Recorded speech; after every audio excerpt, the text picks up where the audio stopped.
change it. I think that's one of the reasons why Clinton won. You know, Clinton had this no matter what.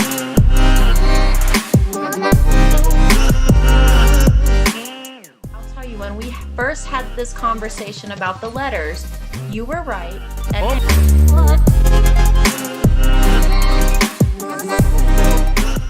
you know, I was just playing it up, and these guys are like, "What? It has a boost!" You know, I mean, for 25-year-old guys.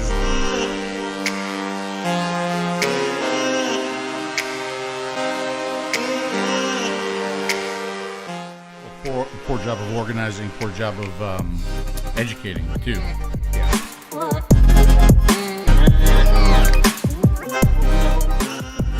And good evening, ladies and gentlemen. Nope, let me get back to here. Good evening. Welcome to another DP show. Everything seems to be working fantastic tonight. The telephone lines are going to be open. You can call in with any questions or comments for our guests. 215-383-5752. Press 1 when you hear the British lady speaking. Bill Tarling will be collecting all your questions in the chat, passing them on to us. By the way, the audio, did you like the audio that we started off? Did you hear the audio, Phil? Somebody called it a GIF. It was from a gay porn. I saw that. I don't know if it was it. I thought it was really good. Bill Tarling made that, so it's copyright free. He sent me a bunch of those. Really? Yeah. He sent me a bunch of those, so. All right, well, then it's good. Not from a gay porn. It's not from a gay porn. No. Oh, it's absolutely not. So anyway, what's going on, Phil? Tell me what's up with you. How are you, my friend Dimitri? I'm getting there. You better now? You know what you need? You need a sip of this alcoholic beverage. This adult beverage right here would make you feel much better. I am going to come down to Florida tomorrow, and I'm going to be drinking with you every night. We're going to get wasted every night. Get in the hot tub and do Facebook Live. So we are going to get wasted, and there will be a live stream from the hot tub. Ladies and gentlemen, Phil and Demi back in the hot tub again. Don't miss it. Absolutely. Don't miss it. Absolutely. How about you? What? How about me? What? Like, how are you doing? I'm good. As a matter of fact, so there is going to be a piece of video and something that I want to share with the people that watch our shows. It's a little bit of a thank you. I don't have it ready yet, okay? And I don't want to let in on too much of what it is. But I can tell you this, that Mom and Dad got a new car. Mom and Dad got a new car, okay? Yeah. They got a Subaru Outback. Right? A Subaru Outback? Yeah. Hold on a second. Before you tell me about the car. What the fuck is funny about that? Why is that funny? There's tons of stuff I got lined up, but hold on. Before that, tell me how long, what did they have previously as a car and how long they had it before? Well, my father had it was a Toyota pickup. And he still has it. It has like 195,000 miles on it. But it still works. He doesn't get. My mother was leasing something. I don't know. But so they've had these vehicles for like a ridiculous period of time. So now they got a new Subaru Outback. But so the story that I eventually will tell is about this. But apparently my brother hooked up without my father knowing, hooked up his phone via Bluetooth to the vehicle. Okay. Right. So my father goes for he had to go for some like heart test, normal, typical like heart tests, but where he goes because of COVID, they make you wait out in your car until they call you. Okay. He's out in the car. They call him. The car rings, not his phone. He panics. He doesn't know what to do. He doesn't know how to answer the car. He knows how to answer his phone. Oh my God. He doesn't know that. So he panics. He jumps out of the car and he runs to the medical center, and he's like, he goes, "You're calling me." He goes, "But I don't know how to answer the dashboard." He goes, "My dashboard is ringing." And he goes, "I don't know." God. That's funny. That's unbelievable. Dear old dad. So anyway, there's a little something that I want to talk to you guys about with that. But hey, we have a special guest, and we've been he's been waiting long enough now. Absolutely. I'm really excited to have this guy on. This guy's taught me a lot through my journey in vaping. He's one of the OGs of the industry. I'd even go as far as calling him one of the founders of the industry. He's a legend in the industry. But unfortunately, the way things go, when you talk about guys like this, when you talk about guys like Cisco, when you talk about guys like Most Angry Pirate, right? Everybody goes, who? Yeah. Right? And it's a little history lesson that a lot of you should know. So I hope that you guys do share this show. And I do hope that you like this show. And before we bring this special guest on, let's play this video. Can I taste your juice?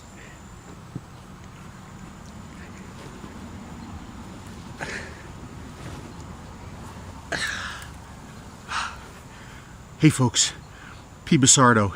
You know, the last time you saw me in this position, I was hunting the elusive dramatic chipmunk.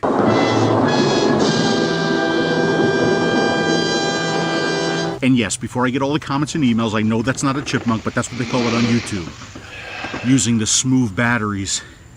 But today, I've replaced my gun with these binoculars because this prey needs to be captured alive. And I'm not using the smooth camo batteries because this prey is attracted to 𝗏𝗏𝗃. I must be talking about the even more elusive, the difficult to find and difficult to capture Z-atty Pro.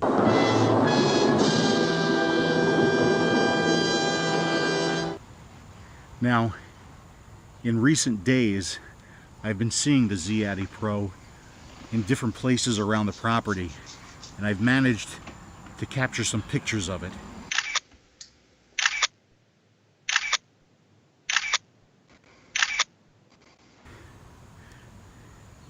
Yet every time I get close, it eludes me once again.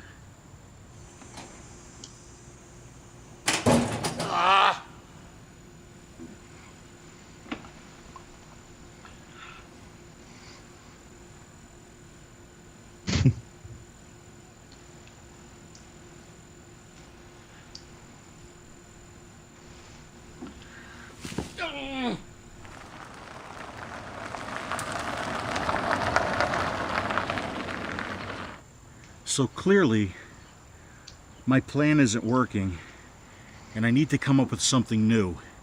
And I think I have a solution. All right, folks, here's the plan. This is how I've decided to capture the Z-atty Pro. We're going to be using this right here. This is a 𝗵𝗶𝗃 live capture trap. Now, I've been thinking long and hard about how to bait this, and I've come up with this, okay? We're going to bait this with some e-liquid, a ProVape, and $135. That should attract the Z-atty Pro. Okay, so the bait's in there. The trap is set. Let's go set it up.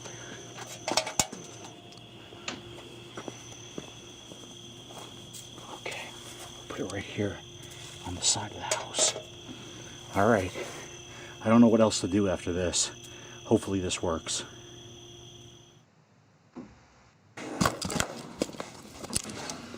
Okay, it's really, really late, but I heard some rustling outside, and I think I may have heard the trap shut, so let's go check it out.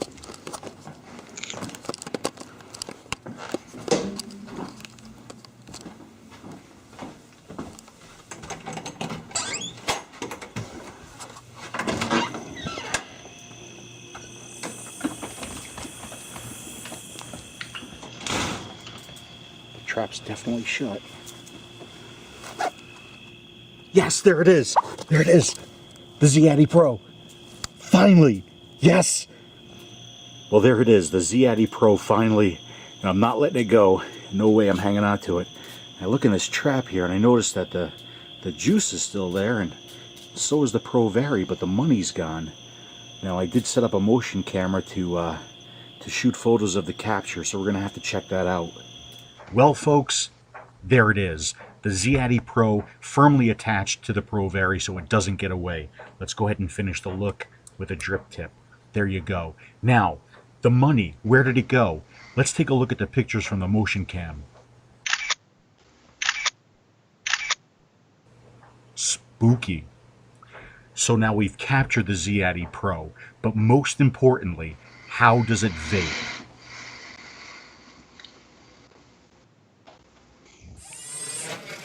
And ladies and gentlemen, there he is. Oh, Phil. I know there was audio there. I know we didn't hear, but I know there was audio there because nobody bitched in the chat. Otherwise, they would have said something. I remember every word. I remember every word. That was really fun. So do I. Yeah, you know, back when vaping was fun. Remember those days? And we're going to get to that. We're going to get to that. I got a ton of questions for you. I'm going to try to drag as much out of you tonight as I possibly can. But I want to start with the basics real quick. I don't want to spend a lot of time with this, right? Okay. Did you smoke before vaping? What's that? Were you a smoker before vaping? Yes. You were a smoker. Oh, you bet. I was a smoker twice. I first quit smoking in 1981, actually. I was the author of the book Stop Smoking Now. And seriously, I was the author of the book. We sold it. It was self-published. I sold it in the back of the Star and the Inquirer. If you wanted to, if you wanted to have, stop smoking, I had created a behavior modification method that worked really, really well, but behavior modification only works well once, because once you know what all your triggers are and how everything works, you can't go through some same program twice. So I, from 1981 until 1997, I was a non-smoker, and a rabid non-smoker. Mm-hmm. I would complain to people that were smoking near me and the whole thing. And then a funny thing happened, and it's something that I like to call divorce. And I found myself single again and back in the dating scene, and I very quickly learned something of extreme value to me, and that was that at the time when I was back out into the world, I realized that women that smoked were a lot more fun than women that didn't. Really? Yeah, I think it might have something to do with the oral fixation. I could be wrong, but I did notice that I think if a woman will put a cigarette in her mouth, she'll put anything in there. Yeah. So so I found that to be an attractive trait, and I very quickly found myself dating other women, dating women that smoked. And one thing led to another. I would grab a cigarette from them. And from one cigarette to a full pack a day took about a week. Yeah. Well, yeah. Once you get going again, it comes back like you never even quit. I mean, that happened to me. Quit for a year until my grandmother passed away. Went back to it like I never even quit. But again, these are the questions that I don't want to spend a lot of time on because we got more interesting stuff to talk about. Sure. Right. So you were a smoker before you became a vapor. Yes. When and how did you discover vaping back then? Okay, so I'll give you the short version of this. So there's a radio personality in Rochester, New York named Brother 𝗲𝗄𝗎. Yep. And in fact, he's down in Florida at the moment, but he still broadcasts up here. And he went, he had a hiatus from radio. And when he came back on the air, on that 90.5 FM. I ended up becoming the board operator on his show. When he came back on the air, and he, as you know from his program, it's a talk show in the morning, and he would have guests on. And there was a guest that he had on one morning named 𝗵𝗵𝗶𝗹, and a name you might know from Rochester. But 𝗵𝗵𝗶𝗹 had just started importing electronic cigarettes. He came on the show to sort of pitch them. This is about 2008. I would say 2000, late 2008, early 2009. He was importing cigalikes. He brought some in for the guys in the studio. He gave me one that I took home, and it did not work. It worked for about 20 minutes, and then it died, and it would never take a charge again. And I went down the path. So that was my introduction to it. But then I said, this seems like kind of a cool idea. So I went to a hookah shop here in town that was called Look a Hookah. Yep. And I paid $180 for an 801 pen style cigalike, and a pack of 5 cartridges for $20, and brought that home. Realized that was pretty terrible, but it was better than nothing, and I immediately went down the path of trying to figure out how to make it better. Yeah. So go ahead. So I took it apart, figured out how it worked, and the rest is history. Right. So that's how I was introduced to electronic cigarettes. Mike, on that, what you just said now, I find it really interesting because a lot of the modders that I have spoken to over the years in Greece and in Italy and in other countries, a lot of the people have, an engineering brain, obviously. They did something that had to do with engineering before. One of the guys in Greece, it was to be a body man before he got into modding. But all of them said the same thing. They said that I found this great technology and I know it could be better. And that's what inspired me to try to make the electronic cigarette better. So does that fit? Do you fit in that category? That's exactly right. That's exactly right. And in reality, I mean, that's really where the term mod comes from. Like, I always hated the word mod for a device, right? But really, mod comes from the early industry modding the stuff that we used to make it work better. Correct. Right? Yeah. Yeah. We never named ourselves modders. I think guys like Grim Green and yourself came up with that title. We were guys that were modifying things, so we were modders. And interestingly enough, the modders didn't love the title either. We don't really know where that came from. I think that's just another data point that's lost to history in this whole vaping thing. Right. And I think as time goes by, there's going to be a lot of stuff from the early days of vaping that's going to be lost in history. We should write a book. I was talking about that. Do you want a couple chapters in there, Mike? Because we're talking about that. Yeah. But we have to be completely out of the industry before we write that book, because we're going to piss off a lot of people. Just to let you know. Oh, I'm sure if I write a book, I'll piss off a lot of people. Yeah. There's no question. So yeah, maybe we can work on this together. I don't know. I've only got about 1,000 mods here, if we're going to call them that. We could take pictures of. There was a time when I had literally one of everything, at least one of everything. I remember the little wall that you had at the shop there. I currently have about 135 ProVaries. Well, we're going to talk about ProVape. Okay, we'll get to that later. We're definitely going to talk about ProVape. We're going to talk about ProVape. Okay, but so Zen gets involved in vaping, and he sees that there's something there, and he sees like the opportunity to make something better. Right. And I know you start experimenting and you start playing. Now you have a fair number of products under your belt. And I want to see if I could do this in order. And I want to see if I got the order right and what I missed. Okay. Z-atty Pro first. No. Really? Okay. What's first? If we're going to go to the very beginning. Sure. The very beginning device that you never saw, which was called the Red Rocket. Yeah, I know the reference. Okay. Yeah, there you go. Well, so was the Red Rocket something that you sold, though? I sold enough of them to create a problem for myself with it. Yeah. Oh, okay. Yeah. It became an insurance problem later. So that was a stacked battery 5-volt device that was a modified flashlight that came from Harbor Freight. Okay. I was a true modder at that point. Yeah. And I sold 50 of them. And when I went to buy an insurance, product liability insurance policy, my underwriter told me to go get them back because he felt that they were not an insurable risk. Okay. To date, none have ever blown up. But yeah. Good. So Red Rocket's first. Next is the Blue Meanie. These are two things that you've never seen.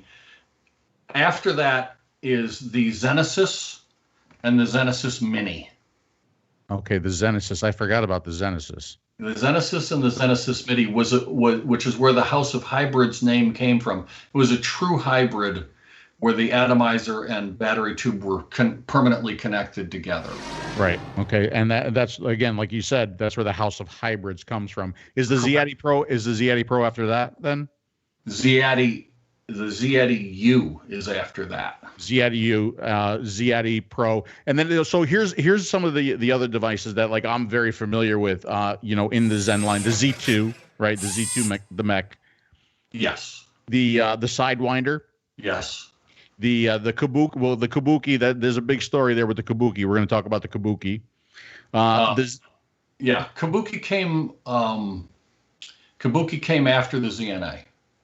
After the ZNA, okay, the ZNA. I got one of those right there. As a matter of fact, I was going to use this during the show, and I forgot that it's 18490 in its standard, and I'm like, oh shit, I don't even have an 18490 here. There's the ZNA 813, which was the add-on to turn your mech into a regulated device or regulated controllable device.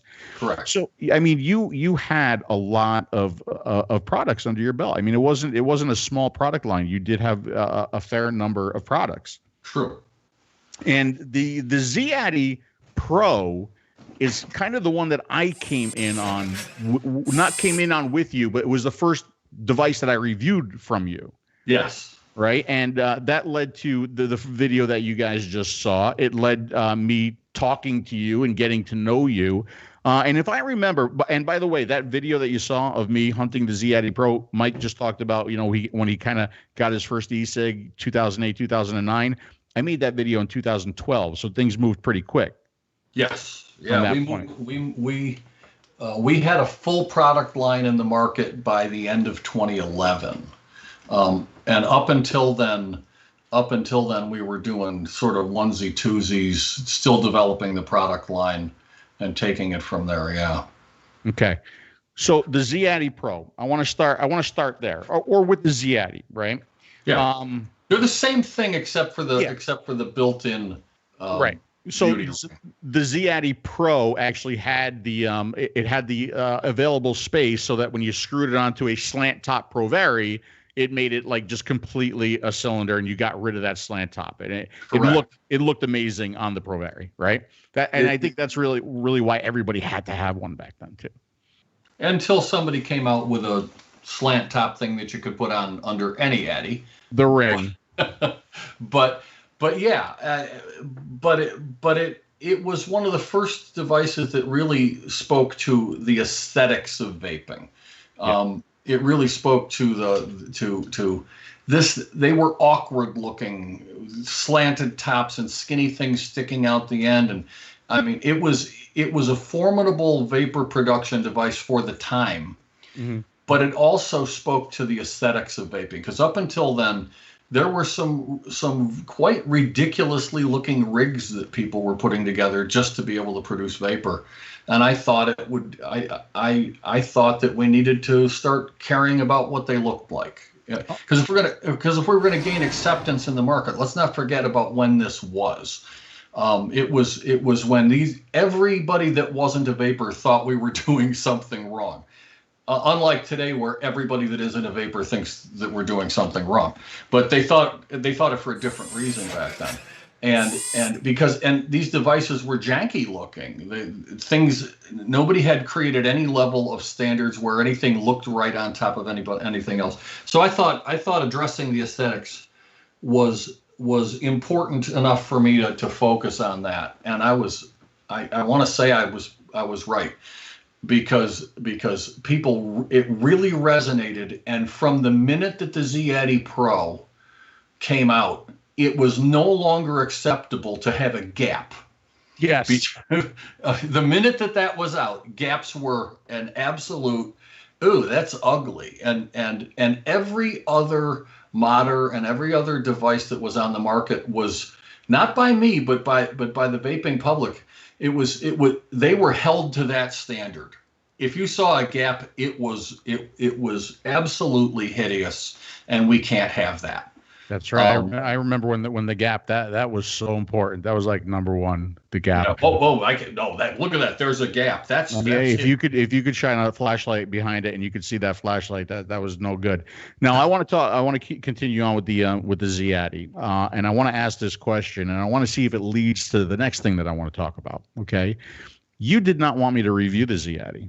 Correct. Why is that?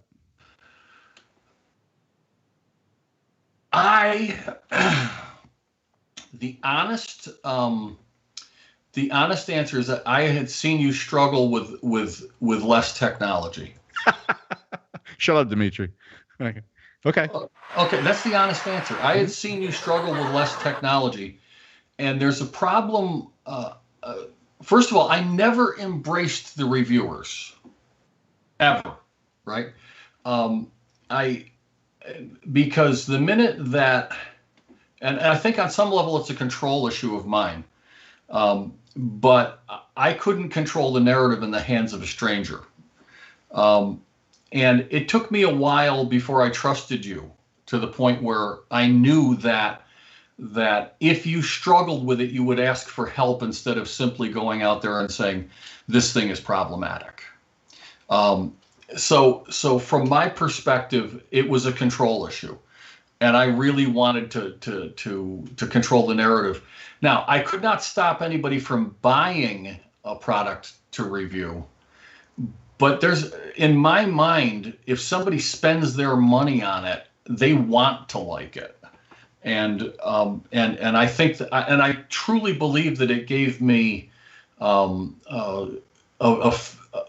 better playing field in the review market. And the problem with the reviews is I didn't want to embrace the reviews, because if you live by the review, you die by the review.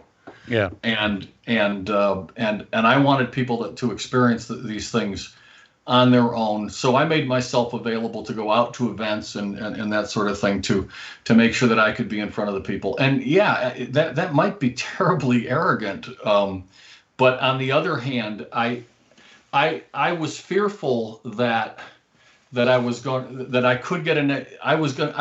that I was going to get my first negative review from you. I had gotten a lot of positive reviews, but I had seen you struggle with some technology. And I think that when it's all said and done, that you ended up in many, many ways really putting the device on the map. You really, really did. So I'm thankful for that. But if I recall correct, well, I can say this with certainty: I never ever gave any reviewer ever a device for review. Ever. I know that. There was never a free device for a reviewer for a few reasons. Number one, and I think you inadvertently speak to it in your video, and that is, I could literally sell every one that I could make. I could not keep up production on that. At the time that you bought that, our sell-through rate, and what the hell, let's talk about numbers in the industry. Our sell-through rate on that thing was, and through a single distribution point, which was ProVape, our sell-through rate on that was better than $1 million a year at wholesale.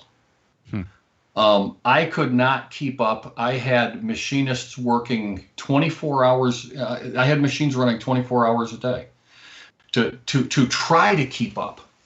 And on the Z-atty Pro, it went on for 13, 14 months of being constantly in back order. So giving one there was nothing in it for me to put it out there for review. It was selling faster than I could make them. So that, I mean, that speaks to like a lot of my videos. Some of my videos, when I do videos like that, they're one part fun, but they're also one part factual, right? So the parts that were factual in that video is it was hard to get a Z-atty Pro. It was really hard to get a Z-atty Pro back then, right? That was number one. Number two, and I'm really happy that you agreed to that part of the video, taking the money out of the trap. Thank you very much, because that was hysterical, right? Yeah. That atomizer was paid for. You bet.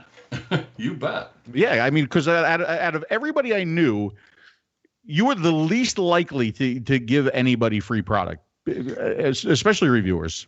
I'm pretty sure I paid for everything that I got from you. I actually gave away a lot of free product, but yeah, but never you gave away free. Now we'll talk about that too, because I remember you used to give away free product, and you even called it a selfish thing because you used to give it away at events to make yourself feel better. Yeah. Mm-hmm. Absolutely. Yeah. You bet. There are circumstances where I'll never forget what was that event called in Richmond, Virginia? VaporCon. At VaporCon in 2012, a guy came, super nice guy, and we stay in touch to this day. But a guy came up to me and said, you know, I came here wanting to get a Zen, any Zen device, and whatever I could get my hands on. And I also wanted to buy an Empire, and I also wanted to buy this, and I wanted to buy that, and the guy and he said, and I bought the new Zenesis that I had just come out with, which at the time, I don't even remember, the Sidewinder. It was the Sidewinder at that event, 2012, or yeah. And he said, I bought the Sidewinder, and it's awesome. And he says, then I realized I didn't have enough money to buy the Empire, and I said, well, let's go get you one. So we went over to Rob's booth, and I said, you got any Empires left? He says, yeah, I got these red ones left. I said, I said, give this guy one of them, and I bought him an Empire, which I just did it because it was fun. I liked doing that kind of stuff. Yeah. And we did. Of course, you remember. You're talking OG. You remember Cigar Babe and her show on one of those vaping networks. And we always did a Christmas show, and on that Christmas show, we would give away full Zenesis setups, usually $8,000 to $10,000 worth of gear, and we would ship it all out. They never had to pay for shipping. We would just do contests and give away full setups. I loved doing that. I mean, it was really, really fun. But I never ever gave one to a reviewer. Yeah, not once. And if we go back to the Z-atty, and there is something about the Z-atty that I want to talk about. It wasn't only you that were hesitant about giving me a Z-atty to review. It was a lot of the people in the ECF too didn't want me to have that device. Yeah, Phil, this is so long ago. I'm trying to remember why the guys on ECF didn't. First of all, I had a rabid fan base, right? Yeah, you did, right? I had a rabid fan base. I had the first thread on ECF that ever exceeded 1 million views, which just to this day blows my mind. And to the point where they had to shut the thread down and restart it because it was causing ECF to run slower. So they wanted a thread that didn't have to load as much. And up until then, I think the Rio, which was that squonker, yep. I think the Rio thread, or possibly the GG, they were pretty close. Up until then, they had hit like 500,000, views on their threads or something like that. But this so completely surpassed it. And it became a real clearinghouse for a lot of information about vaping, not just my devices, because there was a whole mindset that developed in that thread that focused on things that mattered to me. Safety mattered to me, and people getting off of smoking and staying off of smoking mattered to me.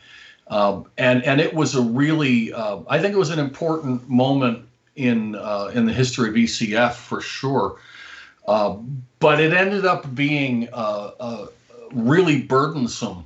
And once I stopped shipping direct to consumers, which I did, I had no distribution at that point. Everything was ordered through my website.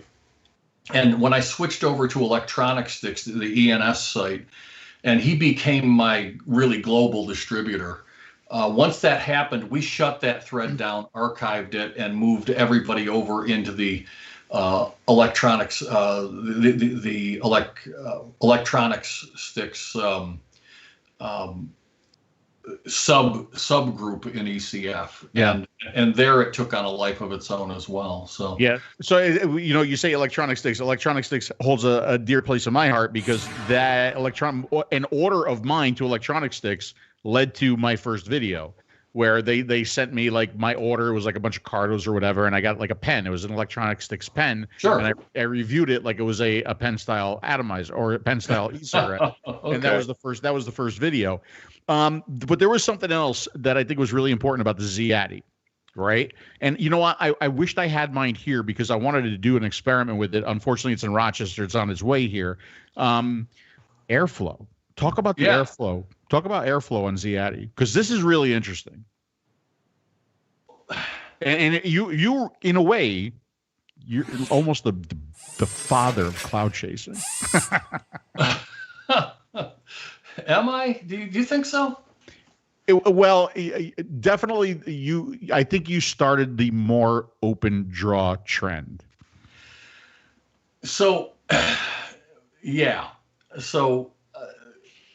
I think you might. I don't think you're right about the cloud chasing thing. No, I know that's a joke. That's a joke. But the open draw, that's serious. But the open draw, which by the way, if you go back to a Z-atty now, it feels like a tight draw. And prior to that, Cardos had a very, very tight draw. very tighter than cigarettes even. And people got used to that. It's, change is funny. You get used to things, and once you do it, it's like that's the way all things must be. And Cardos were a little stiffer draw than most cigarettes. There were some cigarettes with a tight draw, but they were generally more open. And I found that airflow, there's no secret sauce in vaping. To produce vapor requires three things: heat, liquid, and air. That's all it is, right? If you get the right combination of heat, liquid, and air, you're going to produce vapor. And I discovered that with a little more air, we could produce a little more vapor. And in fact, with a lot more air, you could produce a lot more vapor. So I found what I considered at that time to be the correct balance point to produce about the amount of vapor as you would get smoke from a cigarette. Because my focus was always on creating an electromechanical substitute for a cigarette. And I felt that the draw was, while slightly more open than a cigarette, it was considerably more open than a Bogue Cardo. Yeah. Considerably. And the interesting thing there is, like, a lot of people complained about it, but it led to everybody drilling out their shit. That's right. Right? That's right. So people complained that it was too open, and then the next thing that I saw was everybody across the industry drilling out their shit, because it just simply worked better. But it was disconcerting because you didn't know how to vape it. It was like, it's too open. It's not satisfying. I'm not sucking on it as hard. It was an adjustment, but it was an adjustment that once you let go of the old way and embrace the new way, it instantly became acceptable. And over the course of the next 4 years, we went from that little 1/16 of an inch hole that everybody said that was too open to seeing devices that had 30 of those 1/8 inch holes. Yeah. Right. Yeah. It went from that amount of restriction was too open to wide open was never enough. Yeah. Yeah. It was an amazing transition to watch. But in the early days of those devices, I spent a lot of time on shows like yours and at conferences and in threads, defending that decision, which I truly believe was the right decision, because I had a singular goal: to create a device that could provide a therapeutic level of nicotine to use in the effort to supplant combustible tobacco in your life. And the trick to that was therapeutic level of nicotine. Yeah. In other words, let's try to get enough nicotine so that we can satisfy that nicotine urge, so that we never have to go pick up a cigarette to get nicotine. The entire focus of that device was to substitute this for cigarettes. Right. And boy, did it do that for tens of thousands of people. Do you think the open draw, do you think it was more easily acceptable and more accepted by let's say the THC crowd, right? Because they're used to that direct lung draw more than a cigarette smoker is. So yeah, we saw THC users take to it like fish to water. I could tell if you smoked dope or not, because if you put it in your mouth and you instantly and intuitively took a draw on it, then at the first touch to your lips, they would say, "Oh, well, that's open," and it would go direct to lung, and that was it, people that were cigarette smokers that maybe might smoke a joint every so often, but probably don't. These guys fought it, but they all came around, and later on, the criticism was I stopped using the Z-atty because it was too tight, and then we had people drilling those out. Yeah. Oh no, I know. I mean, I can't. I don't think we can call the Z-atty the first direct to lung device, but certainly, possibly one of the very first restricted direct lung devices. I think that's probably true, and I know it's not the first direct to lung device, right? But it might be the first successful one. Okay. Yeah, I think a lot of the drilling that was going on at the time that came from the Philippines. A lot of those RDAs that were coming out, and people were drilling them out, came from that style, and then it kind of adapted in California, and then it just kind of spread out. And I remember people taking your atomizer Zen and just drilling huge holes into it afterwards as well too. Yeah. Which at the time, me and Phil were saying the same thing, and then people were of course saying that me and Phil were crazy. But I do have some notes here. I do want to remind people that the phone lines are open if you have any questions for Mike and Phil. 215-383-5752. Also, Bill is collecting your questions. He's passing them on to me, and then when we get to the Q&A, I will certainly relay them. And I do have some notes, what I've learned so far on the show. I have added to my arsenal a pickup line for women that smoke. So I can just easily walk up to them and say, hey, look, if you're going to put that in your mouth, Phil is definitely a viable option for you. Also, I have learned, I have it in my notes here, is that from now on, every time that Phil tells me to do something with his phone, I'm going to remind him that he struggles with technology. And I want to thank you for that, Mike, because that's going to go down in history. Please carry on. Yeah. Thanks a lot, Mike. I appreciate it. Yeah. Mike, you can't give him any ammunition. You can't, because then I'll never hear the end of it. Well, first of all, let me address that you struggling with technology. No, that's okay, because Emio says the same thing about me, so it's okay. It's true. I know your technical background, right? I know you have it. I know the level of respect that's for you in at least two other industries prior to vaping, both of which you wish you were still in. But I can tell you with absolute certainty, you did struggle with that. But you tackled the brick wall learning curve like nobody I've ever seen. Yeah. Because even though you struggled, you overcame. So yeah. And I think put that in your vape and smoke. Yeah, and I also think like you said, struggling with technology. I think that was one part of it. But we also talked about and I mentioned it before, like ECF. There were a lot of people on the ECF that did not think that I was going to handle that review. And one of the reasons why is because they were saying I was kind of like the commercial reviewer at that point. Right. And the Z-atty Pro was beyond me. I couldn't relate to the Z-atty Pro. I couldn't appreciate the Z-atty Pro.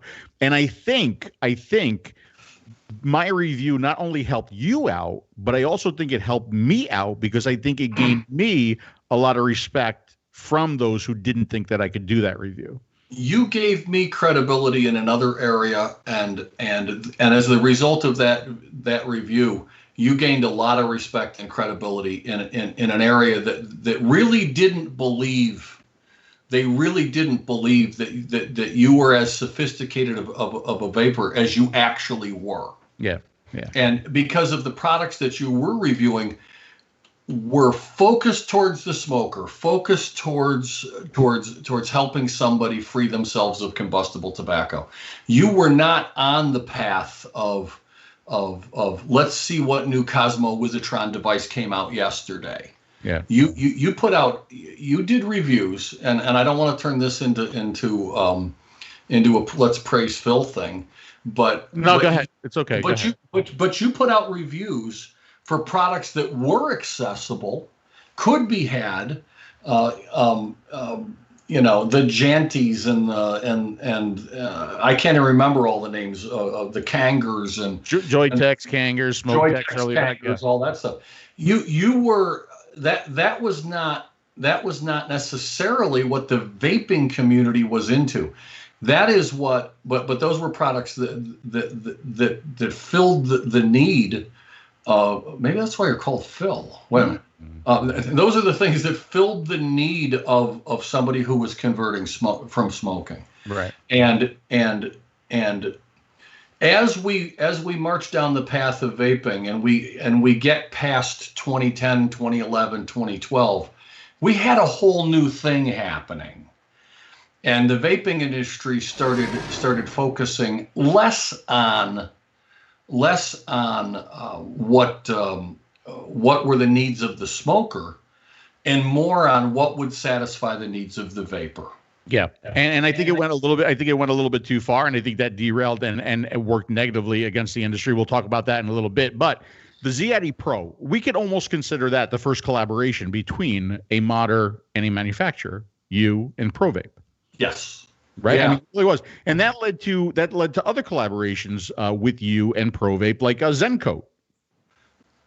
Oh, so the ZenCoat was not a collaboration between us and ProVape. ZenCoat was entirely developed for my product line. Okay. And later on, I made it available to them in the form of them sending me their devices and me putting it on it. But I wouldn't really call it a collaboration. Okay. Because really that was a service that I was providing for them. Okay. And available on both the product lines. And ZenCoat was that was a huge success, I think. Oh yeah, it was. That's tough. That thing was tough as nails. But so let's go back to that first collaboration. We'll call it a collaboration with the Z-atty Pro. Is that how you met ProVape? Is that how you met Dave? Through that device? Yeah. So I truth be told, as even though I was developing my own devices, I was also buying an awful lot of devices because I was fascinated by the technology. And the first real major mod, what's not even a mod, the first major production vaporizing device that I ever bought was a ProVape. Well, actually, it was a ProVape. It was a PV1, the early one with the 14500 battery. And then after that, I got on that waiting list for the first generation of ProVape, and I still have that device. And that I was not convinced that I had gotten everything right. And I really wanted to study what other people were doing. But the other thing is I wanted to support what other people were doing. So I bought many mods that I've never ever even put a battery in, but I did it because I wanted to support the modder that made it, or the company that was making it. So I felt it was really necessary. And let's not forget the ProVape predated me by in terms of me actually having a product line. It predated me by several months. And but I also saw the need to create that aesthetic and create devices for other people's devices. And so that did lead to what turned into a wonderful cooperative relationship between ProVape and House of Hybrids. They were my biggest customer. Yeah. Through the entire time that I was actively manufacturing. Go ahead. Once that started, they remained my biggest customer, and to the degree where when we developed the P3 connection, that was as a result of Z2 was very successful, and we very nearly put Z2 on the next generation of ProVape instead of the P3 connection. But there were technical reasons why we could not make it work. Yeah. Okay. So instead we worked out a new and I worked in conjunction with them on the development of that. And that was based on let's get more electrical conductivity through the threads, and let's get a bigger center pin so that we can move a little more voltage around safely. Because the 510 connection, which still exists today, is a complete mystery to me why it does. Right. but the 510 connection is not the best connection that you could be using on these devices even now. Right. So, right. And yeah, I remember you were always not negative 510, but you always said there could be better. I think it's been proven that there's so many better connections out there that you can do for absolutely. But this just what got adapted. Let me just interfere real quick. I had something on my mind because Zen brought up the 2012 show, and I remember vividly. I mean, it seems like it's an ages ago, but I mean it was just 8 years ago. I mean, it wasn't. I mean, it feels like in vape years, it feels like it's 80 years ago, right? Yeah.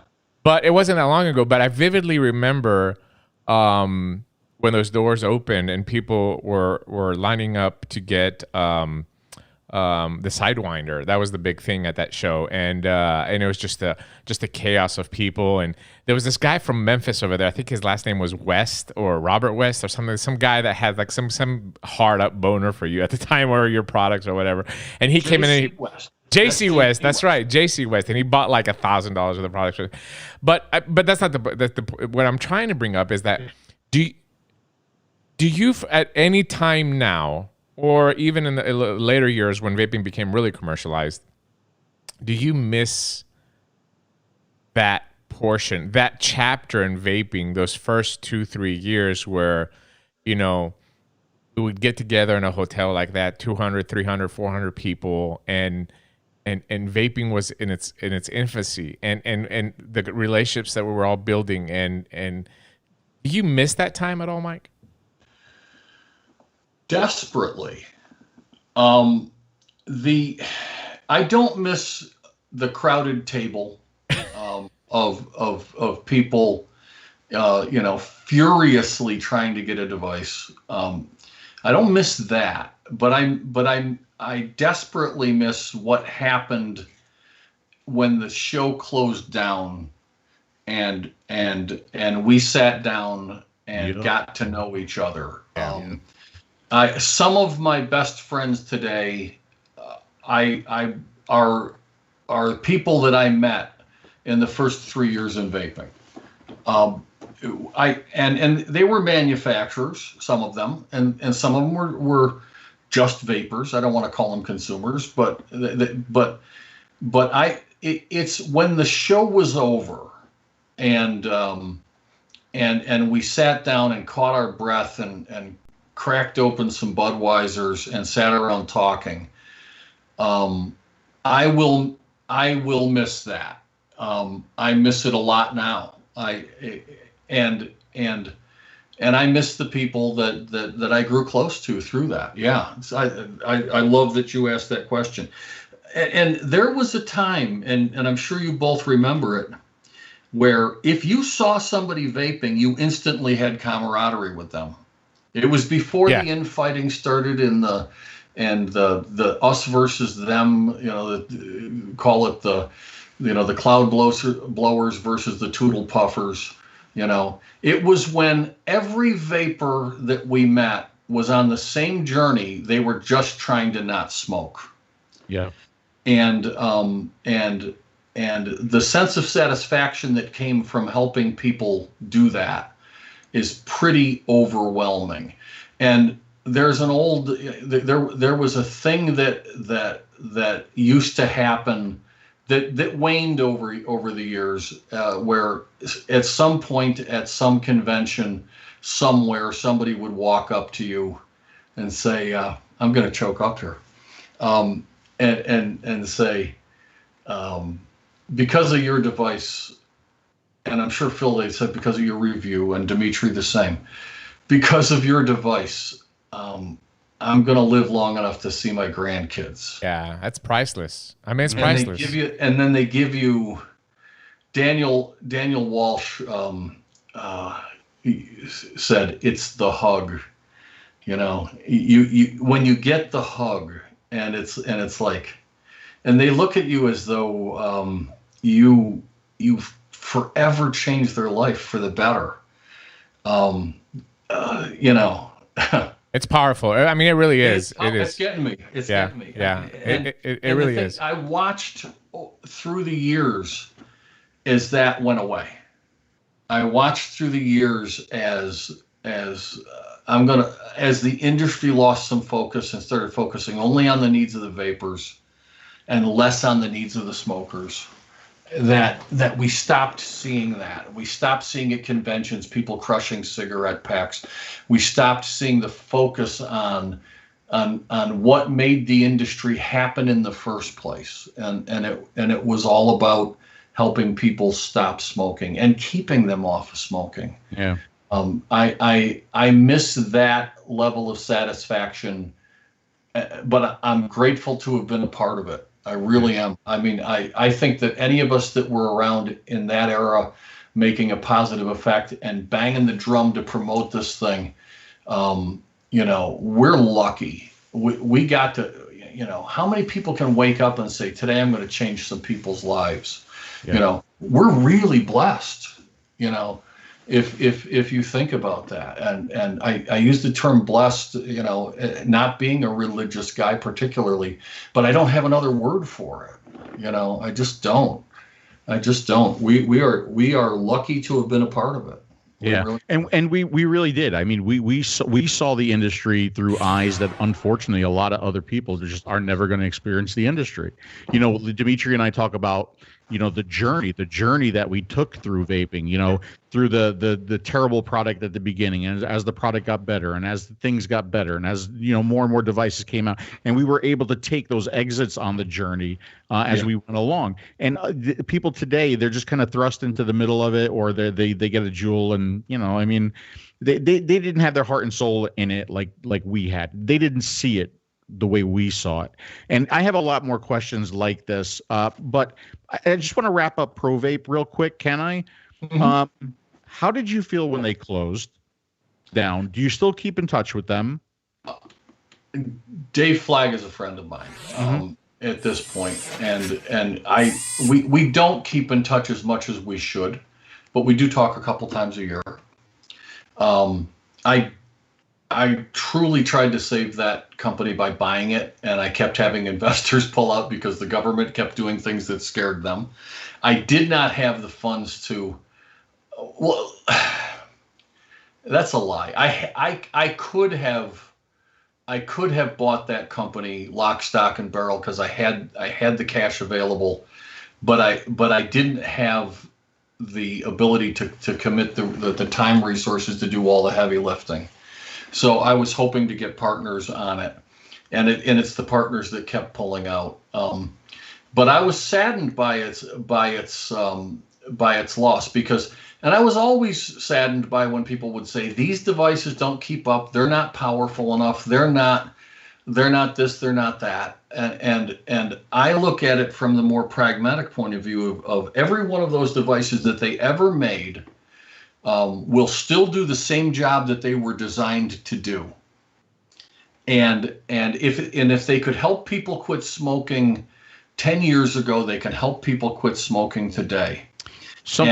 That's actually something that you taught me, and it's something that I use in conventions and I use when I'm speaking, is that you've said that, as vaping has evolved, as things have changed, as devices have changed, everything's evolved, everything's changed, right? But one thing during all these years of vaping that hasn't changed is smoking. That has remained exactly the same since when we started this game. That's right. And the needs of the smoker to quit vaping have not changed one bit, right? What it takes to get you to stop smoking is to put a device in your hand which is intuitive to use, that will supplant the need for combustion. Right. It's that simple. The needs of the smoker has never, ever gone away. But the first time you and I had that discussion compared to today, there are literally hundreds of devices in the market today that can do that job. The first time we had that conversation, the devices that could get that job done were dropping like flies, right? We were seeing more and more and more devices that were great mouth-to-lung vape devices disappearing from the scene and being supplanted by the newest big cloud chuggers. Yeah. And at the so somewhere along the line, and whether it's from you going to conventions and talking about it, or I planted that seed in your head that reminded you of that, or someone else did, but somewhere along the line, slowly but surely, the industry has started to embrace smokers again. And so I cannot say that the industry has lost sight of the objective anymore. I think that the industry has found the objective again. And I think that's fantastic, because I'm seeing, yeah, sure, they're still coming out with cloud devices for that dwindling segment of the market, but it ebbs and it flows. And back then my concern was the day would come when there weren't going to be any devices that would help somebody quit smoking. Yeah. And I was wrong. Yeah. The industry took a pivot back when they realized that their very lives in the industry depended on them coming up with something that didn't lose sight of the objective. Yeah, okay. So did the industry realize that, or did Juul force the industry to realize that? I don't think Juul forced the industry to do anything. I think that Juul came out with a product that 80% of what a smoker needed, it did. And when the customers responded, then the industry reacted. I don't think Juul forced anybody to do anything. I think Juul came into the market with a device that satisfied the needs, because they went into the market, did their research, did not lose sight of the objective. They weren't making cloud blowers. They were making devices that they could sell in convenience stores to somebody that wanted to give quitting smoking a shot, and they paid attention to what they were doing. I can't vilify Juul for that. There's plenty that I can vilify them for. Yeah, I mean, we're not. I'm not talking about vilifying Juul. Yeah. What I'm talking about is that the vape industry was going in this direction right over here, and Juul said, "Hey, you forgot about the smokers, and here's something for the smokers." I think Phil's point, to expand on it, and we don't want to spend too much time on this, but from my point of view, is that here we had this wonderful pioneering industry that was converting smokers like crazy.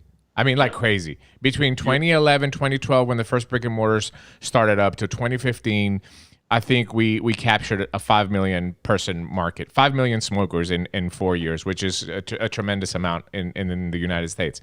The problem, I think, was that right there at its peak, 2015, 2016, when we've got now that user database of consumers that are actually using vaping products and staying away from cigarettes, the entire industry shifted and paid attention to that database and left, another 35 million smokers out there with not having the products in the stores that are catering to do exactly what you said, satisfying that need that the smokers wanted for the last 100 years. Yep. And in turn, what that happened is it turned some people off from vaping that were going into these stores, getting the wrong devices, 3 milligram, huge airflow. It's just not satisfying their nicotine. They wouldn't be able to. So it turned off then. Some of the people that actually started using those products were then spending $25 every 2 days to buy a 60 ml bottle of liquid because they're going through liquid so fast. Right. It turned them off. So even that existing number dwindled down. We lost dedicated vapors, what I call them. And we will never know, but I can only think of what would happen if that trend would continue to 2017, 2018. And next thing you know, we have a database of 12, 13 million full-time vapors in America that could actually shift elections. It could be a very powerful bloc in general to voice their opinion in America. Maybe the vaping industry would have turned out a little bit different and not be vilified at the point that it is now. I can only guess because we never saw what could possibly happen. Yeah, and I can't really argue with anything that you said, because I believe everything that you said was right. And I do view it from a slightly different point of view, but we're both saying the same thing, I think. Yeah. But let's, a problem is never really solvable until we until we look at the actual evidence and assign the blame. Culpability makes a lot of sense. And one of the biggest reasons that the industry went in that direction was because the vape shops that were popping up were being opened by vapors. Correct. That were interested in that, and the juice manufacturers that were popping up were being opened by vapors.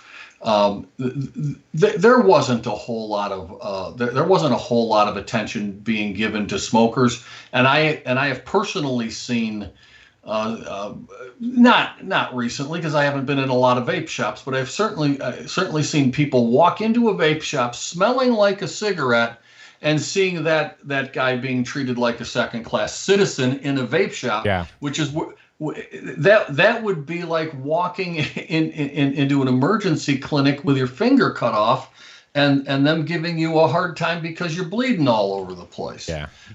So the industry had lost its way. It really had. Yes, and I agree. But you know what? It's finding its way again. But it's finding its way. Under a regulatory framework that really doesn't allow you the opportunity to do that work. That's the problem. Right. But here's the thing. If we go back to the beginning, right, and we say, what's vaping going to turn into? And we're all filled with hope, and we're gonna change the world, and we're gonna help people quit smoking. Anybody that has ever studied history can look back and say, yeah, we can do that until the government says we can't. Because the minute we start making an impact, it's going to happen. And interestingly enough, if we look through our country's history, and not our country's, the world's history of prohibitions that have taken place through the years, the governments across the world have behaved in exactly the same way time and time again. And if we go back to alcohol, people were having too much fun and the government wasn't making any money off of it. They wanted to tax it, and everybody said no. So what'd they do? They came up with an excuse to prohibit it. And once it was taken away and it turned into an underground activity, and they looked at it and said, well, people are going to do it anyway, but now we got leverage. We could make it legal again, and we can get them get the consumers to agree to paying a tax on it. Because it's very difficult to tax something which is already out and running. So they take it away, and then we'll beg them to give it back, and they say, well, will you pay your tax? And we'll say, yes, of course, give it back. We'll pay our taxes. That's how taxes get in, and that's how they actually stick, right? Yes. And that happened then. If you want to look at if it's okay to talk about THC products, THC came into the market. It was not illegal. And then somebody came up with an excuse on how to make it illegal. They criminalized it. And slowly but surely over time, we got into a position where they say, well, we can let you have it back if you'll let us tax it. Yeah. And then please give it back. We'll pay the tax. We just want to have it. We don't want our kids going to jail for doing it. And they take it away, and then we agree to let them tax it. Well, I can tell you this: if you ask me about the future of the vaping industry, they're going to take it away, and until we beg them to give it back with whatever tax they want to apply, and any regulatory environment that they see fit, and this is how governments behave, and this is how governments will always behave.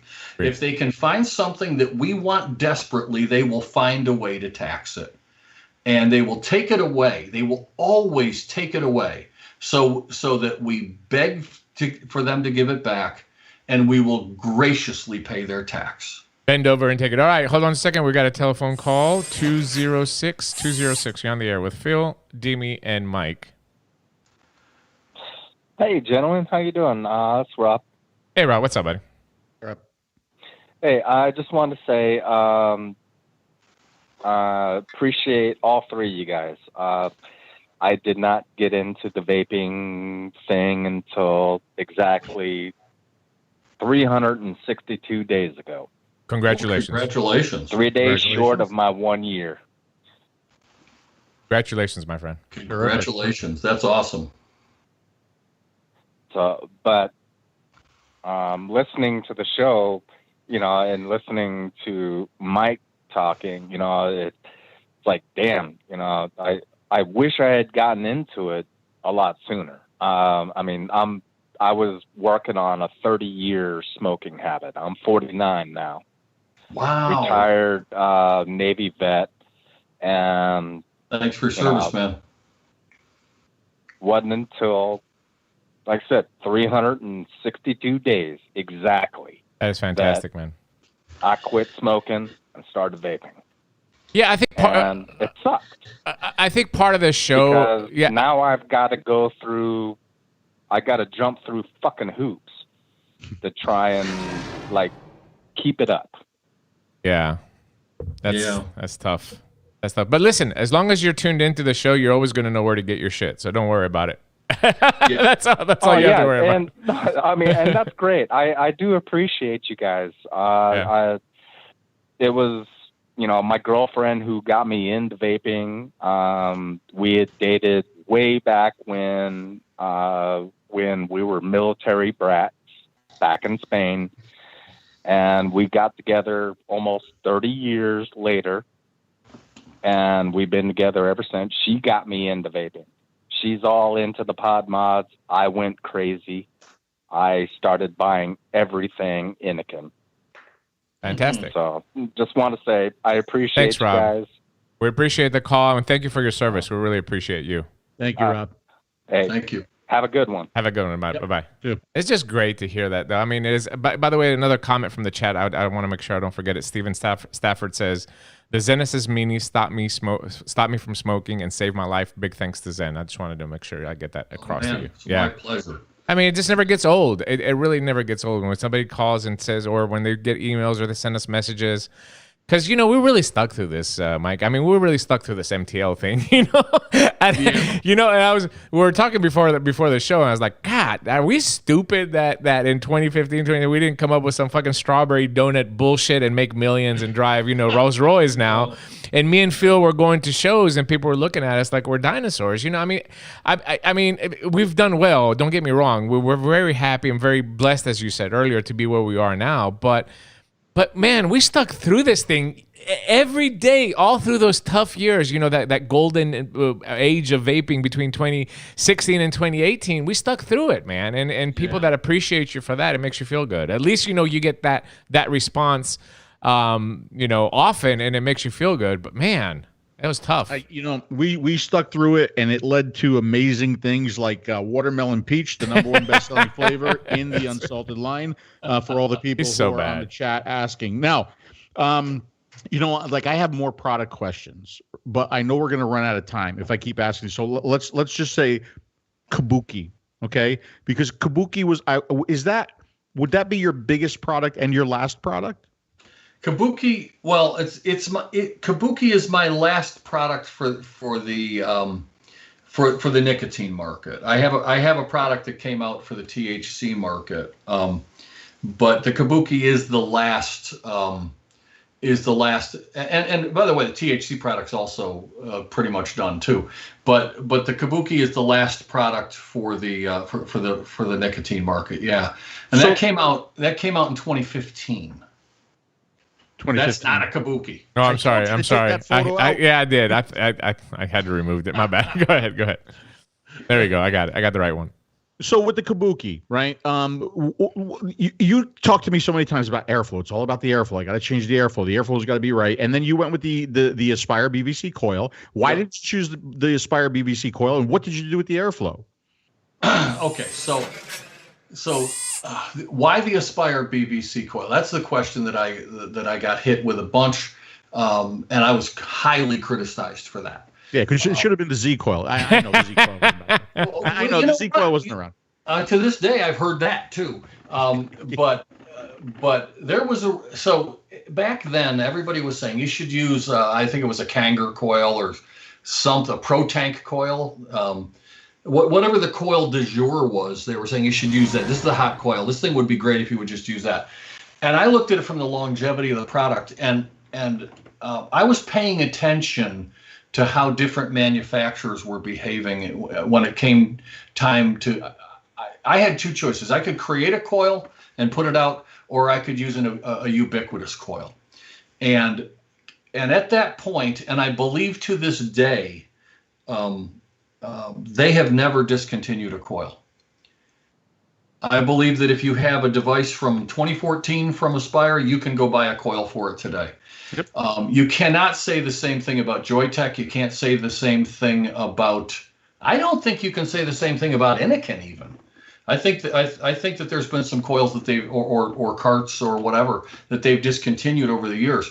I asked a very pointed question and said, and said, it appears to me that you don't ever discontinue coils, and their response was, we will never, and until we stop manufacturing, we will never discontinue the coils for the devices that we make.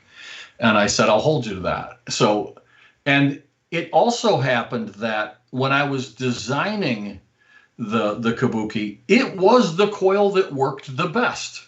Sure, yeah. I was able to tame the airflow on that. I was able to tame the juice into it, and it was the best choice. And the fact that the last Kabukis ever just sold last week. There will be no more after this.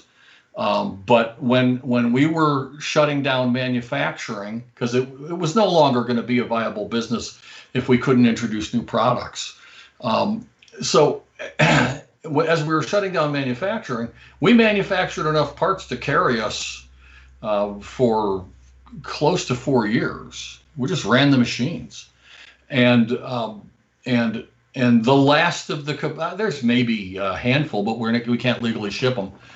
But the last ones that we're ever going to shipped the other day, and at that point, I actually shut down the HOH website for the and said, okay, that's all, folks. But we kept it alive as long as we could. The Kabuki went from selling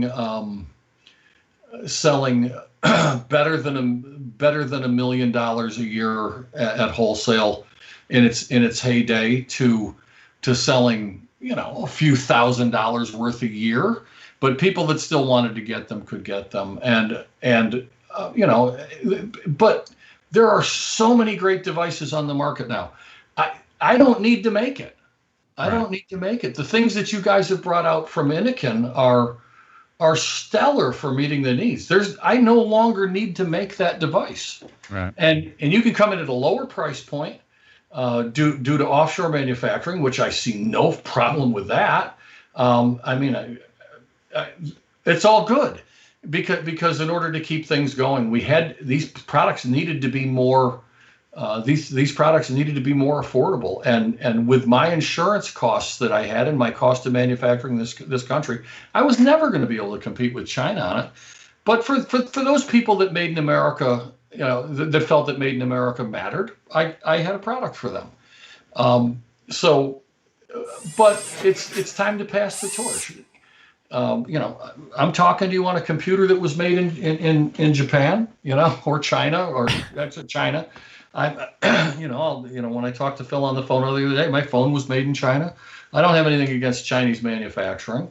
I do have a problem with some of the Chinese ethics in manufacturing, but I don't have a problem with them making devices that are solid and do the job. And that's the key.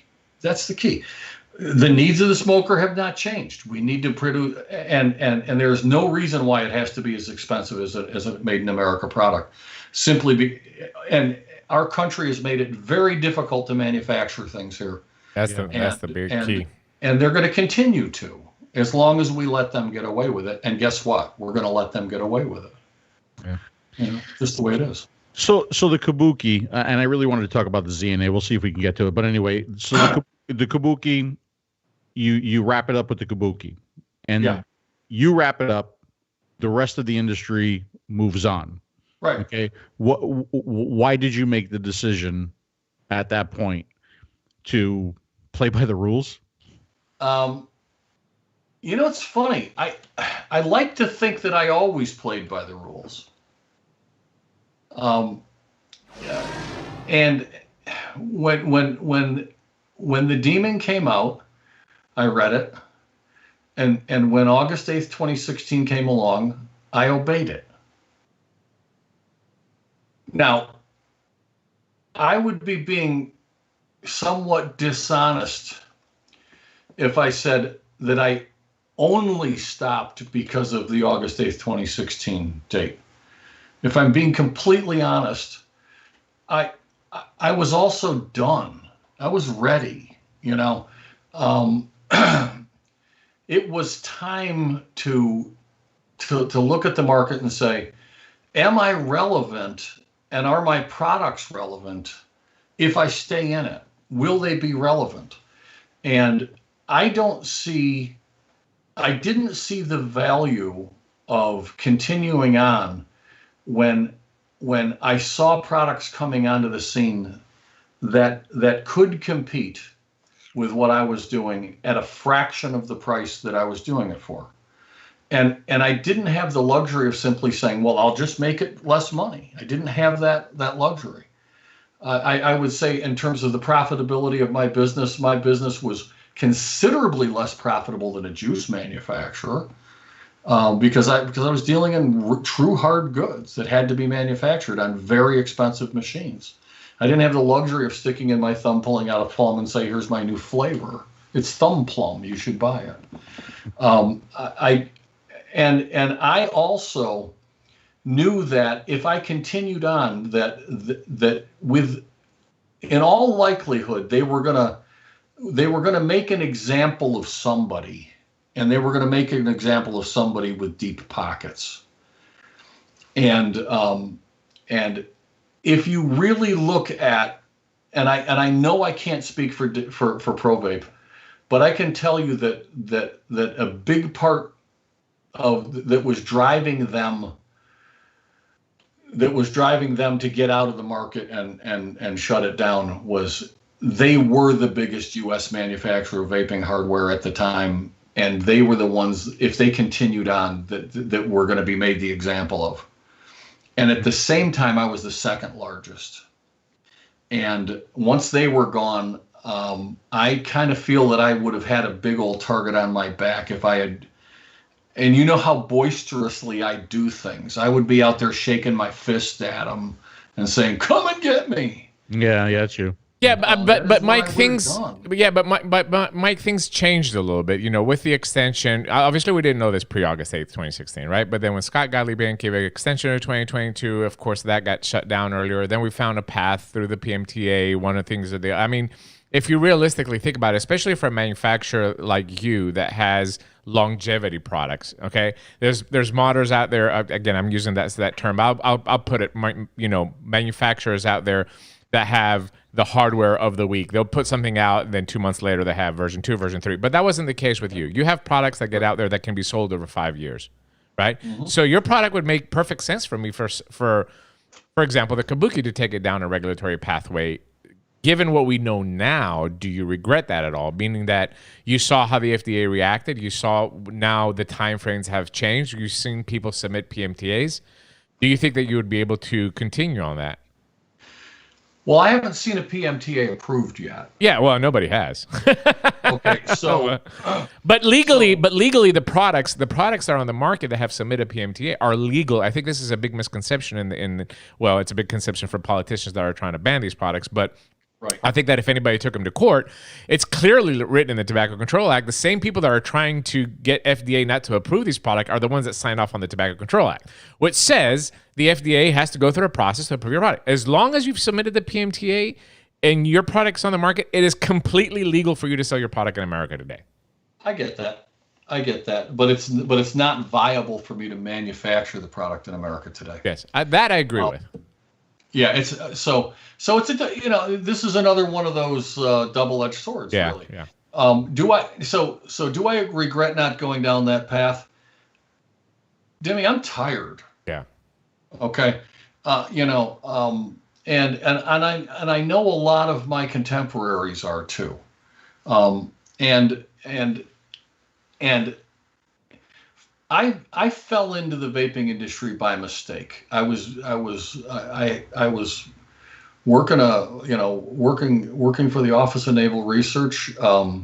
I thought that I would probably retire from there at some point in the next year or so, actually. And the vaping industry came along, and I knew that I would look back if I didn't pursue it, that I would look back and regret it. And so I left what I was doing and started this up. Along the way, I created a number of jobs, and the people that worked for me are better off than if they hadn't done it. Some of them got some money in 401ks that they wouldn't have had today. And there's a few machinists that exist today that we turned into machinists, that one of which was our meter reader at the store. He said, "Yeah, nobody will give me a chance as a machinist." I said, "Come on, when can you start? We'll train you." And now he's working in the aerospace field. So I look back at what House of Hybrids was and what I was to the industry, and I say, I did my part. I did my part, and I'm not greedy. Yeah. And I did really well. I'm in a better place in life now than if I hadn't done it financially, for sure. I am grateful for the friends that I've gotten out of it, but it's okay to be tired. Yeah. I think it's okay to say it's the rat race could do with one less rat. Yeah. All right. And on that note, let me go ahead and bring this phone call, and they've been waiting patiently. 361. You're on the air with Mike, Dimmy, and Phil. Well, I don't know how patient. I just called in because buddy. I just sat down. I'm preparing to have surgery tomorrow, but I saw Mike was on, and I felt like I had to call in and thank Mike for all of the help he provided us when we were doing the advocacy thing with the militia, and sure. Probably some of the best conversations that I ever had were with Mike playing Cards Against Humanity after an event when we were just sitting in the event room at a table playing cards. Who is this? This is Patrick for us. Oh, Patrick from Texas. Yeah. How are you, man? I'm sitting here. I'm doing good. I'm sitting here vaping my gunmetal black geisha mod. There you go. Right now. It's good to hear from you, man. You know what's funny about this, Patrick, is that shows like this, I think shows like this make some of the older vapors. It makes you miss those days, and it makes you reminisce some really, really good times in the vaping industry. But I think for new vapors that have come in and missed that chapter, I mean, I'm glad they're not smoking and they're vaping now, and that's the most important thing. But I think that being able to, even through our conversation, to present that camaraderie and what really, really tied us, I think it's beneficial for everybody in this industry. I mean, when you had events that you could actually sit, I mean, the event was shut down and everybody could just sit and shoot the breeze and hang out. The best part of the event was always after hours. Was always absolutely. Just sitting in the event room. But when the events got so big, and then you had to go to these larger venues, and you had to leave the venue at the closing of the event, and you couldn't hang out like that anymore. I mean, obviously you could still go to the hotel bar, but everybody was all in one place, and they weren't staying at different hotels, and you could just sit and chill, because we just, the events that I liked were the ones where we just basically took over the hotel, and everybody in the hotel was us, and you could just hang out and talk about, oh, well, I got this new device, or hey, I found this new wicking material, or let's just hang out and have a beer. I tell you what, Patrick, I have a couple stories about Zen at the bar. Zen had a drinking problem. He turned into an asshole. He turned into like a huge True asshole story. when he drank. Yeah. Okay. You were warned. That's true as well. There's an old adage that says that says, if I will drink a shot with you only if you can provide proof that you have bail money. Okay. And there's an old joke that is, have you heard about my drinking allergy? I break out in handcuffs. And there's an unwritten rule in the music. I play in a band, which means that we're out at bars and we drink. And I can drink as many beers as I want, and I'm a sweet, loving man. But if you give me one shot of hard liquor, I will turn into an instant asshole. Yep. And it happens without fail. And True story. I blame my Irish blood for that. And I listen. They never named a whiskey for the English, did they? If you give me hard liquor, I will embarrass myself and everyone around me. And Phil sent me to bed that night. He said, "It's time for you to go to bed, Mike." And I said, "You know what, Phil? You are right." Which means I love that man, because I wouldn't take that from anybody. But I can tell you with absolute certainty, even to this day, if you give me a shot of hard liquor, you're going to have a problem on your hands, and it's going to be figuring out how to get me to go away. And I did. I led you to your room for the sake of yourself, for the sake of for the sake of everybody in that room, and for the sake of the bartender that you were destroying. I berated that poor girl. You really did. I berated that poor girl, and it was wrong of me to do that, and I can say that. But I'll tell you what, everybody knew. Don't give me a shot of liquor, right? And yet there I was, and I had one. I'm walking down the hall. Somebody's got a tray of shots. They put one in my hand, and without even thinking, I just dropped it. And 10 minutes later, no kidding, 10 minutes later, Phil is saying, "Mike, it's time for you to leave." And you were absolutely right. And as much as it embarrasses me, a fact is a fact, and there it is. See what you started, Patrick. See what you started, Patrick. That's okay. I always start people talking about drinking. I guarantee you, Patrick never saw me take a shot. Thanks for calling in, Patrick, and Thanks. reminiscing. No, but I've seen Nice talking with you, beer. man. It was great. Mike, I know you missed you missed the way it was. I missed the way it was. Yeah. But on your way out, were you a little angry, a little salty that you were walking out and a lot of people were staying in, even though the deeming regs dropped? Yes. And how did your opinion? Do you still have that anger, or did it change over time? Oh, it's long gone. It's long gone. I was not salty because nobody else was paying attention. It appeared as though I was, but I was salty because I was maybe I was salty because everybody was continuing on and I wasn't. Now, in retrospect, here's where I'm torn. The people that are in the vaping industry, I consider to be my friends. Okay. And you, Dimmy, I saw the path that you were on, and I said, I could have done that, but I wouldn't have been able to. I wouldn't have been able to reconcile it, because what I saw at that point in time was, party over, oops, out of time, right? And I saw people figure out ways around it before things changed and said it's okay for you to continue on. We weren't at that point yet. We were at the point where it was after August 8th, 2016, and new products were coming out, and it was my opinion that that based on what had been said, they probably shouldn't have been. But I also look at my friends and their needs to continue on, their needs to produce an income. I was not in that position where I needed to produce an income from this anymore. So I wasn't angry that other people were.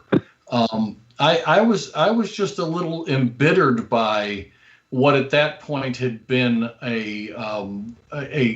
that point it was essentially a 10-year journey. I started vaping in 2008, and at that point it had been a 10-year journey, and it was over. and I believed that something had been taken away from the smokers, and I believed that something had been taken away from the industry that we all helped to build.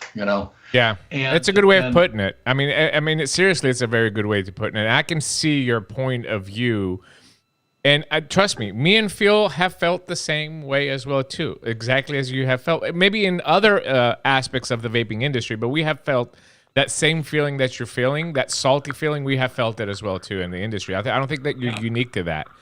Yeah, no, I don't think so either. And I think that it's like anything else.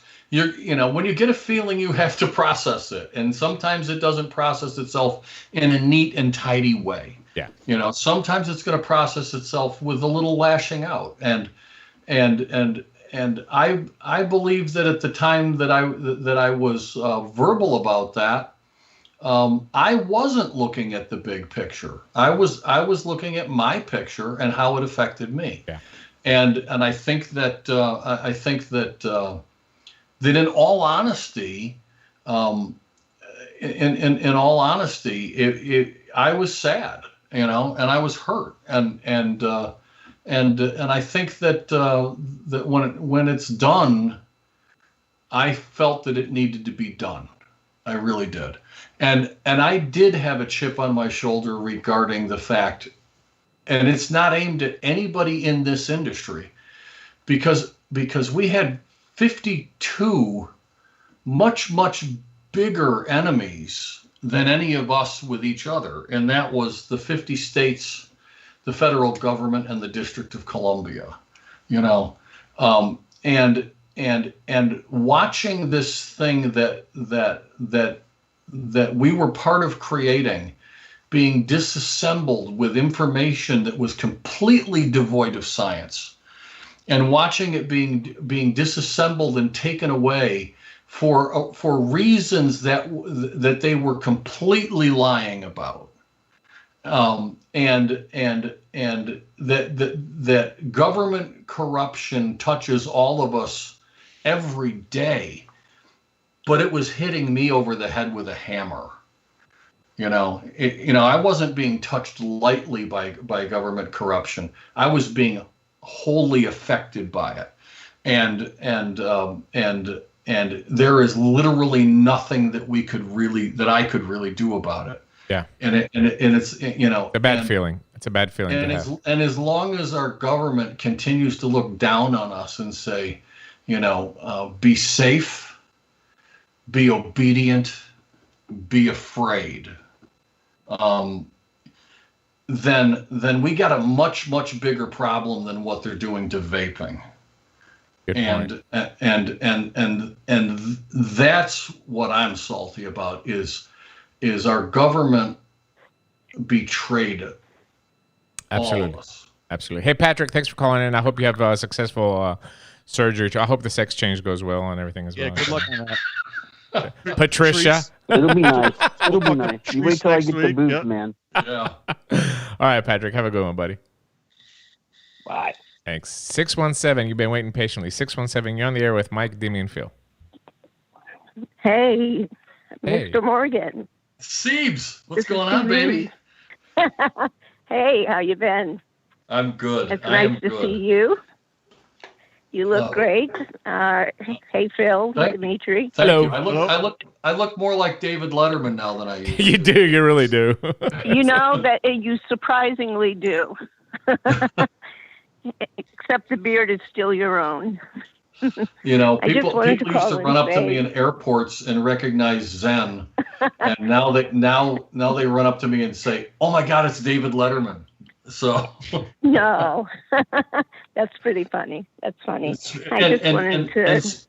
And speaking of OG vapors, guys, a very, very big element in the growth of the vaping industry is the stuff that was going on with Vape TV way back when, and central in all of that was Mickey here, Cigar Babe, and while many people don't like her personally, they all respect her, and I can tell you this, that that if it were not for her, I would not be on this show today. And I can say that with certainty, because for a device to take off requires somebody to champion it in its early stages. And at the what was that, 2010, Siebes? Yeah, 2010. VaporCon 2010, I showed up with the first handmade Genesis devices. That's right. And she grabbed me by the ear and marched me around the floor and said, "Look at this thing! Look at this thing! Look at this thing!" And when and the whole time that I was driving down to Richmond, I had 5 of the things with me that I had made in my basement, and the whole way down, I was like, you know, I was like, you know, kind of an ugly chick on prom night, you know. I'm like, geez, I hope he likes me. I hope they like me. I hope they like what I'm doing.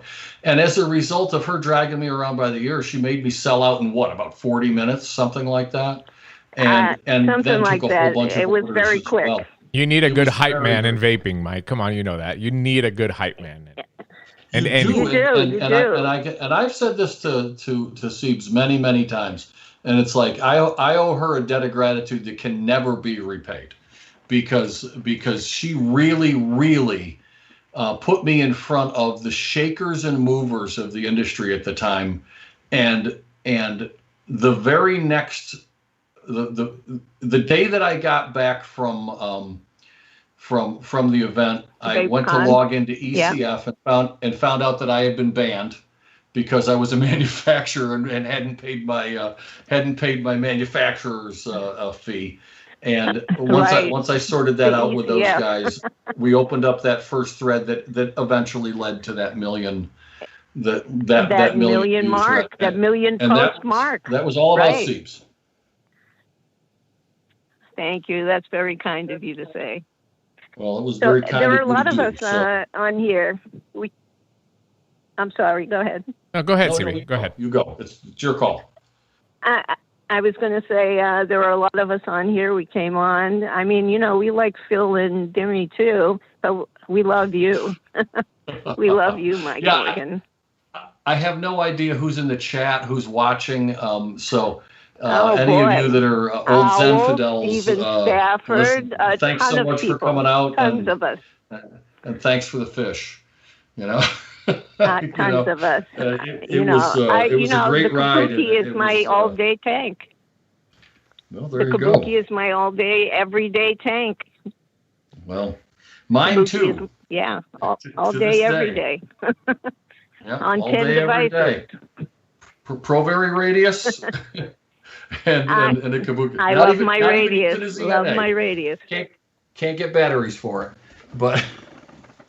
Phil's looking at the clock. Really? He said, "Uh-oh, what are we going to do now?" That's okay. Hey,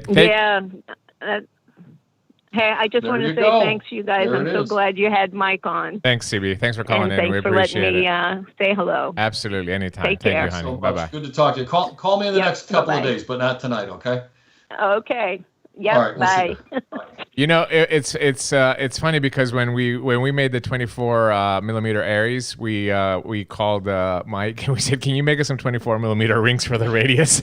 so because I made a couple of them. Yeah. Because it's funny that those are the kind of like the small changes that happen in the industry that a lot of people weren't paying attention to. But you saw, we went from the 22 and then it was the 23 millimeter. It's like, oh my God! And then the industry just kind of got away and it was a 24, 25, 26, and all that. But just little stuff like that, you've always been kind, but I got the 24 millimeter ring on my radius here. Every time I pair it up with my Aries, it looks flush because it's all about the looks. Well, you got to stop telling people I can make them because I don't have the machines anymore. I don't have the personnel anymore. But I'm your hype man now. I'm bringing you business. What are you talking about? Listen, bring my consulting business some. All right, I can do that. Definitely, a lot of my clients need consulting. We were talking about the journey. We were talking about exits. This right here was my exit for a long time. Yeah. This was my exit for a long time. I remember Phil at the shows because you had that little belt hook that went on for the ProVape radius as well too, and you had the ProVape radius and that belt hook with a Kabuki. I remember that vividly. Yep. Yep. I got one of those. I got one of those leather belt clip things right here somewhere. I don't know where it is. It's here somewhere. Let me bring up a couple questions from the chat real quick. This guy has asked multiple times. Yeah. One of the questions been asked multiple times is, what are your thoughts on some vaping complex liquids over simple fruit liquids?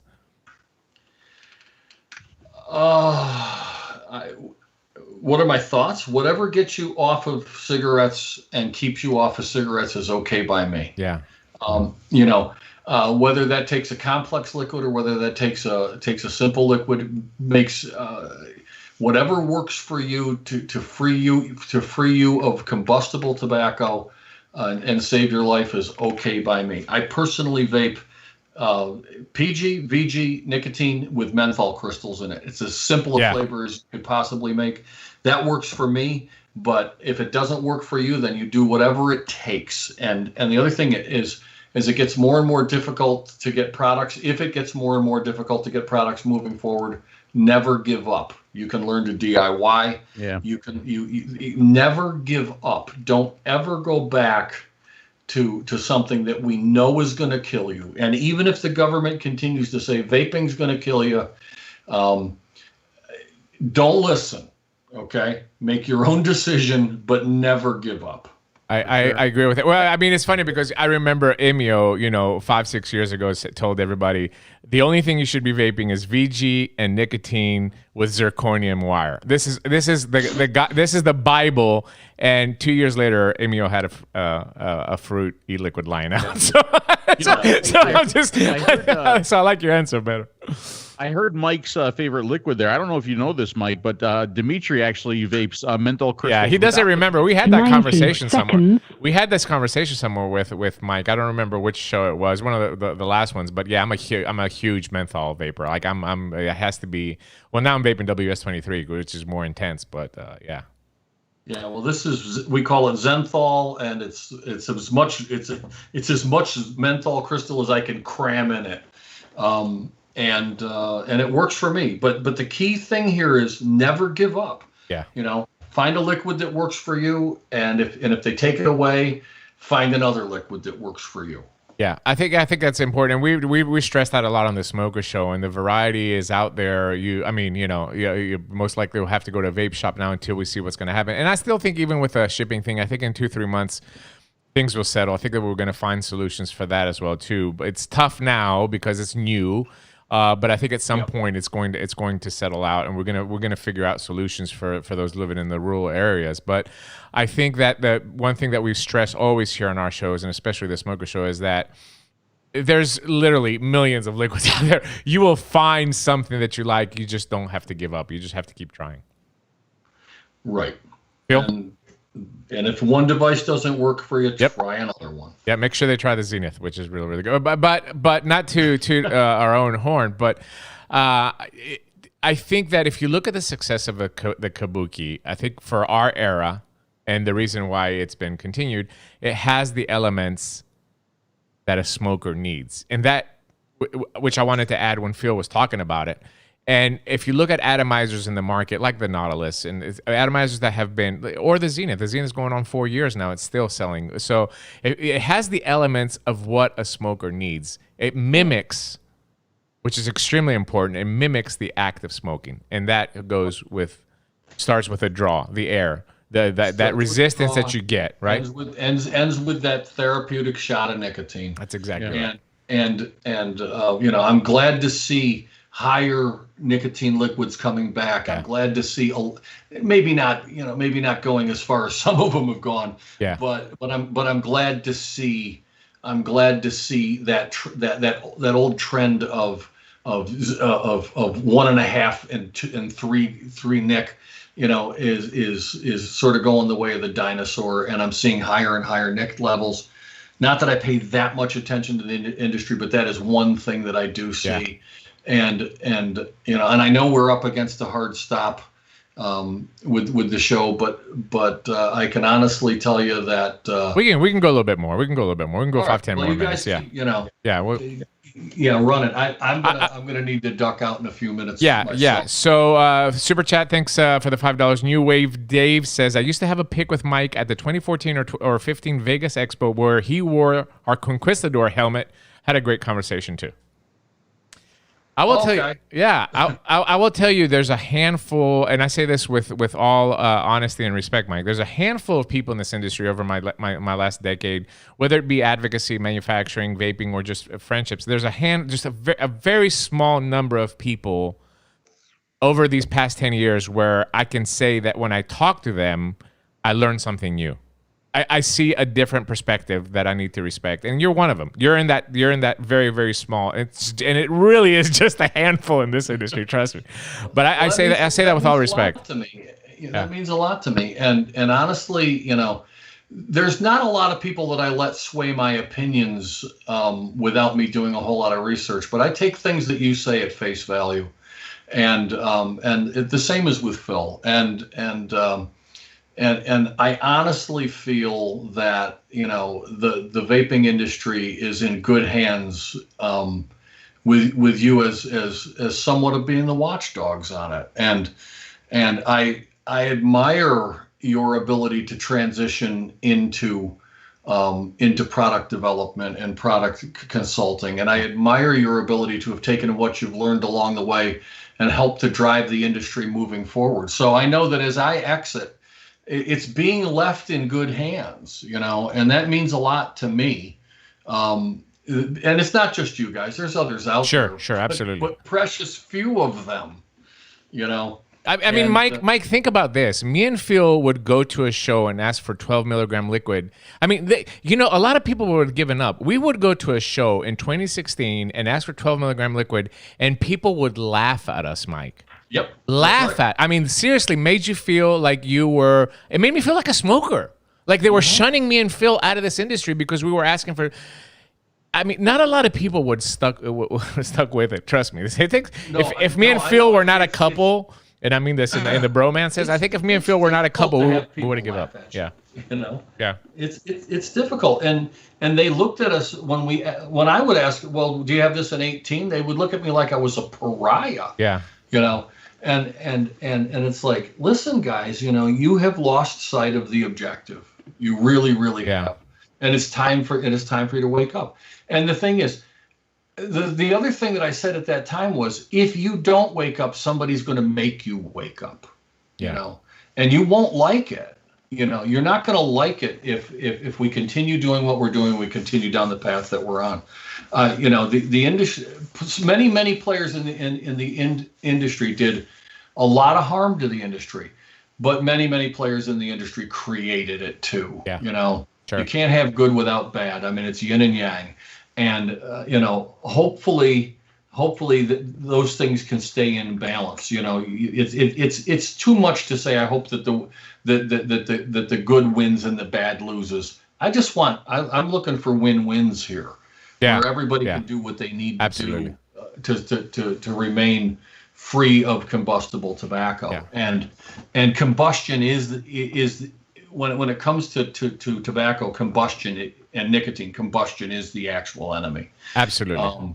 And as long as our government continues to pay favor to an industry which is actually older than the United States, which is big tobacco.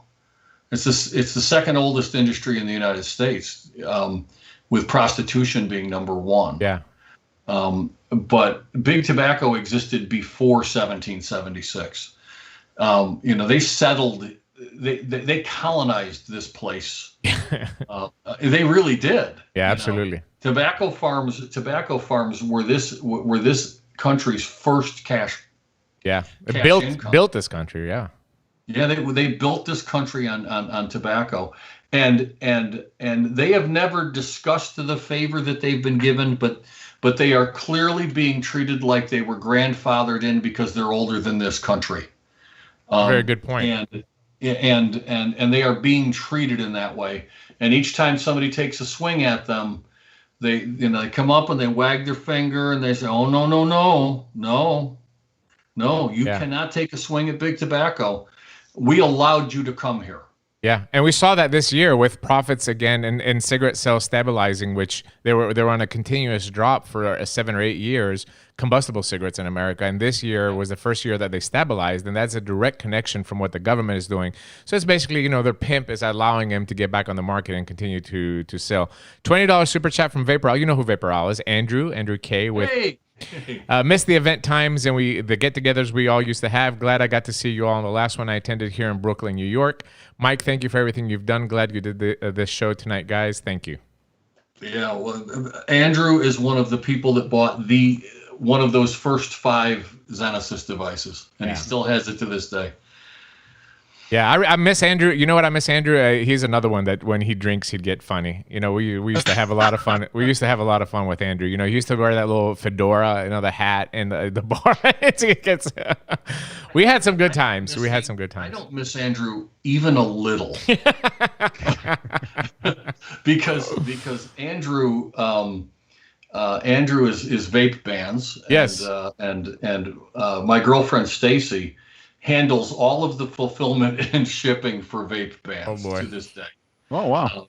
Vape bans are located up the road at our facility, and she handles all of the shipping and of vape bans, and she appreciates the opportunity to do that. So I can't miss him. He won't freaking go away. That's right. Yeah, he is like that. But he's a good guy. He's again, some of these characters that through the years, you know, we've sat down, we've had a few drinks, we've had a good time. Phil, look through your list, please, and pick up if you have something that needs to be asked for. I only got through about 2/3 of my stuff. So that's okay.